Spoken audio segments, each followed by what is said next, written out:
Hey everybody, welcome back to my YouTube channel today, and so sorry that I didn't post last week and that my video this week is late. The past couple weeks have been really crazy and some stuff mentally has been going on, but we are recovered and we are just putting our trust in the Lord today and forevermore, and He has helped me with a lot of things, and I'm so grateful to be a child of God and cannot say how much He helps us when we go to Him and we cast all of our cares and anxiety upon Him because He cares for us. Alright, let's just dive in right today to what we're going to talk about. I'm going to talk about childlike faith. Okay? Now, a lot of you guys have read Paul and read a lot of his books that he has written, and he has talked about childlike faith when he said, I cared about nothing. I just cared about God and knew that He would take care of me and that I didn't worry about the rest of the things in the world. Basically, to say the least, that's basically what he had said. And see, childlike faith is so amazing because we get so caught up in today's society and everything that's going on, and we're worrying about this and we're worrying about that as we're growing up. When we were younger, we used to sit there and we would just be like, God's got it all under control. Like, I heard about Jesus at the age of 7. I heard about Him. I gave my life to Him, and everything was great. And I grew up in a Christian household, and many of you probably have had the same experience. You grow up in a Christian household, you grow up in that environment of Christians, and so you're just like, you're used to Jesus being there and to knowing that He's got you and that He's going to take control of it all. And so as we get older, though, all of these things that the world puts on us, like beauty standards, you have to be married at this age, you have to have a boyfriend by this age, because if not, you're going to end up lonely for the rest of your life. You have to be married by this age. If you don't, you're going to be lonely. Like, there's no way that you can get married in your late years, like in your late 20s or your early 30s. Like, no, you have to be married in your early 20s so that then you can have kids, so that then your kids can grow up with you and you can remember them and you won't be old when they graduate.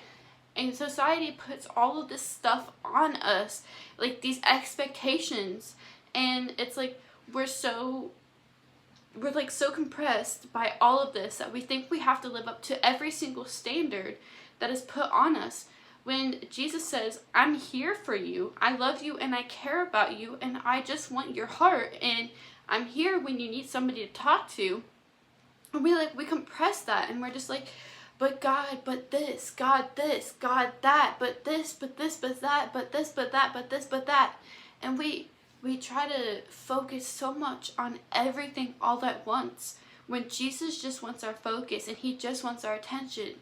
I was reminded of this because there was one time I was swimming, and on my way back from swimming, I was at my sister's mother-in-law's house, and I was swimming and I had gotten home before my parents, and I had felt the Lord to put on my heart to tell me to go to a playground at my old school when I was in kindergarten through 4th grade. I grew up at that school and I played on that playground, and we would play after it as well, like after school sometimes. Like, my dad would take us and we would just like go play on the playground, have some fun.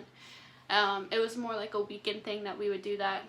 But anyway, and so like I would be playing on this playground at least every single day of the week except for Sundays, and as I grew up there. And so like I had all of these memories, all of these fun memories of me being on this playground, just playing, swinging, laughing, running around, and everything like that. And I really just felt like the Lord told me He wanted me to go back to that playground and to walk around. So I did. I was like, you know what? I don't care what anybody's going to think if a grown person is by themselves at a playground, whether they look stupid or not. This is what the Lord wants me to do. I'm going to go obey. And so I put that aside, and I did, and I started walking around the playground, and I could just feel Him talking to me and feel the laughter, and I could just feel what I felt when I was a child, like that childlike faith when I was running around and I was walking around and just chasing after these kids, chasing after my siblings, and just running. Like, I was laughing, and like I was just having the time of my life on this playground, and like I just didn't care about anything else but having fun and being in the moment and just being there. And so as I was remembering these, I had like the brightest smile on my face, and I started walking around, and especially going up the playground thing, and I felt the Lord say to me as I went to the swing set area and just looking around. I didn't like go on anything really. I just was walking around, remembering the memories, and as I got to the swing set, I felt him stop me in my tracks. Just look at just my eyes scanning the place then, and I felt him say, Kendall, remember this. Remember when you were a child and you trusted me with everything. You ran around like as if the world didn't matter, and you just had me by your side, and that's all that you cared about. That childlike faith, knowing that if you fell, I would pick you up, and that I cared about you, and that's all that you needed. And you ran around, you were carefree, and you didn't care about what anybody else said, but you just cared about me in the moment. You were running around laughing, having fun, just being there in the moment and loving and caring about me. And like I felt him saying this, that childlike faith that I used to have. And he was like, you had this childlike faith. You didn't care about anything else. And I want you to still have that faith. It's okay to still have that. It's okay to have that childlike faith, to still run around and act like as if nothing else matters but me and you in the world. And it does. And in that moment when I realized that, me and my friend, we were talking last night, and I was reminded of, and she was, and like she wasn't, well, I guess she was kind of complaining. But, I mean, I complain too, so I can't really say anything about that. I'm not going to say their name because that's not right. But anyway, she was kind of complaining about her, about like how she was tired. And like, trust me, I completely understand being tired after dealing with kids, because I grew up basically babysitting like my entire life. I had my little brother I had to babysit, and I like did stuff at the church and had to, like, you know, so I was always with children, and me being like the oldest in like kids ministry, like I was always helping out with the kids and stuff. So anyway, so like she was like telling me about how she was like tired and how she was weary, and like how she was like the kids would just not sit down and they would just not listen during the movie. And like I saw that because they were literally running around like they had their heads chopped off like a chicken, and they were like, I want food, I want this, I want that. And like as we were talking about that and kind of mocking the kids and stuff, which now I feel bad, but anyway, but I just was reminded of that. And so I told her about that, and then I told her a second part that I felt like the Lord was speaking through to me. And told her, I said, after that childlike faith moment with Jesus, I remember I had it brings me back to tonight when the kids, you see, the kids, they need fed, they need nurtured, and they need to be taken care of, and they don't care about anything else that's going on in the world, you know? And so God takes care of us, He nurtures us, and He takes care of us, you know, and He loves us the way that we are. You see, kids, they need looked after. They need looked after because they could get hurt, and then we have to be there to pick them up. Well, God, He sits there and He picks us up after we fall into sin, after we do something that we shouldn't be doing, and we fall into that. And so He's there to pick us up to make sure that we don't get hurt ourselves. And so, like, you know, there's just like so much stuff that we do for kids that God does for us, even as grown adults. Like, we have to help the kids, provide for them, give them what they need. Well, God gives us what we need in order to survive. And so you see, like, it's not an ending cycle. Like, you see, like, we take care of the kids, God takes care of us. We take care of the kids, God takes care of us. You know, like, it's just that thing. Like, because they don't care about anything else in the world. It's just like, it's being in that moment. They're wanting to have fun then, they're gonna have that fun. And so like that just reminded me that there's so many times as we are grown adults and like as we are getting older and we're in middle school and high school and going off to college and all of this stuff, that we sit there and we focus way too much on the things in this world instead of focusing on Jesus and what he wants us to do. And it even says in 1 Peter 5:7 that it says, cast all of your anxiety on him, for he cares for you. And that's all Jesus wants you to do. Like, we aren't to be worried about today, and we aren't to be worried about tomorrow, because what can you by worrying add a single hour to your life? It even says it in the Bible. You can't. Tell me a time when you started worrying about a problem that you added a single hour to your life. Tell me a time when you worried that it made you feel better and that it helped you to move on and to be and to go where you needed to be. Tell me a moment when that happened. I highly doubt that it helped you to move on, and it helped to do anything to your life to help you to grow and to be more of who God has called you to do. I doubt that it helped you, because trust me, I've been there. I worry. I still do. I still have moments when I put God to the side and I'm like, oh my goodness, like I'm so stressed out. I'm so done with today. I'm so done with this. I'm so done with this. And we complain so much, especially as Americans.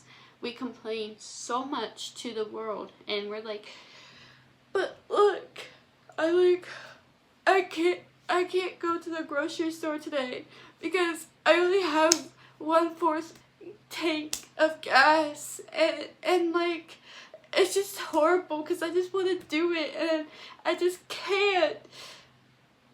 And there's people literally in Africa who are starving, who don't even get one meal a day, and you're complaining about a 1/4 tank of gas because you can't go to the grocery store when you have a whole course meal at your house that you can cook, instead of going to the grocery store or going out somewhere to get food that you didn't even make yourself, when you can make your own food at home.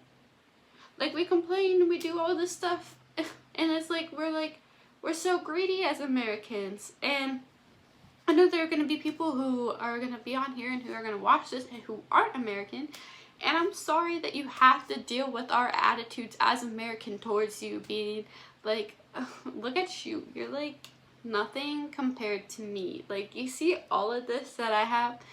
Look, you don't got any of that. No. Childlike faith. Jesus is the only thing that matters. Don't compare, don't complain, and stop worrying about the things in this world that you can't control. You can't control what the other person says. You can't control that. Trust me, even I struggle with that, because there's people that swear and I ask them politely not to swear, and do they always listen? No. Can I control that? No. Do I get mad about that sometimes? Yes, because I don't like swearing, because I'm a Christian, and so I don't do it myself. But I can't sit there and I can't control them, because that's not what God would want me to do. It'd be different if they were doing something completely against my religion and trying to do something to me. That would be a whole different thing. But if they're doing it to themselves and it's not really affecting me, then I'm not gonna get mad about it. Yeah, I'm gonna be like, listen, can you please like not swear? Like, I don't really like that.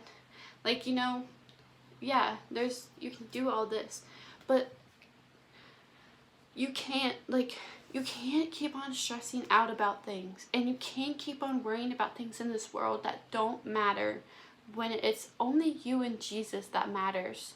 And I'm not saying other people don't matter. That's not what I'm saying, because you are called to minister to others. But what I'm saying is putting your whole life focus out to basically stress yourself out. Like, that's not what Jesus wants. Jesus doesn't want you to be stressed out.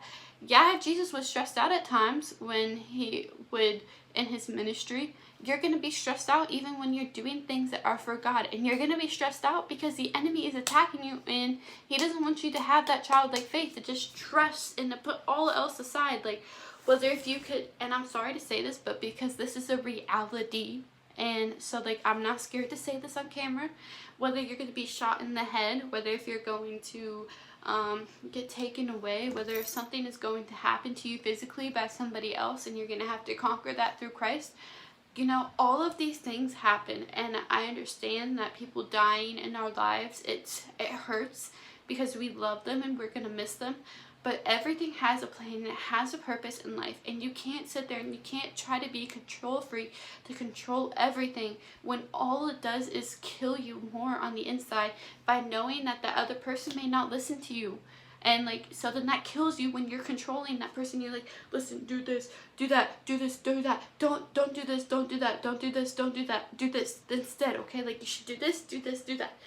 Like, you're sitting there and you're trying to control this person, you're trying to control all of these things, and all it does is distract you from something that God wants you to see and He wants you to realize in the big picture. He's calling you to do something.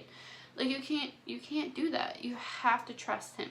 And I know it's hard because I even have my moments. I'm not perfect, and I will admit that. I sin. I fall into sin. That's part of human nature, though. And God just wants us to have that trust in Him. He just wants us to trust in knowing that He's going to take care of us every single day, and that we don't have to worry and we don't have to be stressed out about the things in this life, but that He's got you and that He loves you no matter what. Okay? So remember that childlike faith that you used to have when you were younger, when you were running around the playground, or you were running around your house, or family members' houses, or whatever you did as a child, and you just laughed and you didn't care, and you're just like, oh, carefree, I don't care, la la la la la, I just want to play this. Being in the moment. Be in the moment. You can still be in the moment as an adult. Don't miss those moments to do that, especially if you have kids, and especially if you have people that you really love in your life. Be in the moment. You never know when you're gonna get another opportunity to do that. You don't know what's gonna happen tomorrow, and I'm sorry to say, but you don't know when the Lord is coming back. You don't know when somebody in your life is going to be taken away. And I get that that's something scary, and that you try to control that because you love somebody so much, but you can't keep on hanging on to something when it's meant for Jesus. Jesus only puts us on here for a time on the earth for a reason, and for even if it's only for a season. Even if your child only lasted for a couple of years, God gave that child to you to teach you something. Maybe it taught you how to handle kids better in your ministry. Maybe it taught you how to become a better mother with your next child. Instead of yelling and screaming at that child all the time, now that child taught you to have more patience with your next child. And and now you learn that lesson from that last child, even if it may have ended in the death. But you always can learn something, even in a tragedy. God will use what the enemy meant for evil, and He will turn it for good. There's always a good way to look at something. It's all about the mind and the way you think about it. I love you, friends, and I hope that you have a blessed day. And thank you so much to those who subscribe to my channel and who like my videos and comment and help me to grow more and help other people to be reached for Jesus. I thank you so much for those people, and I just can't express how thankful I am for God growing my channel every single day. And it's all because of you being faithful and you sharing the good word, because you know you want other people to be loved and to feel the love of Christ and to live every day for Him. And this is me signing off. Have a wonderful day.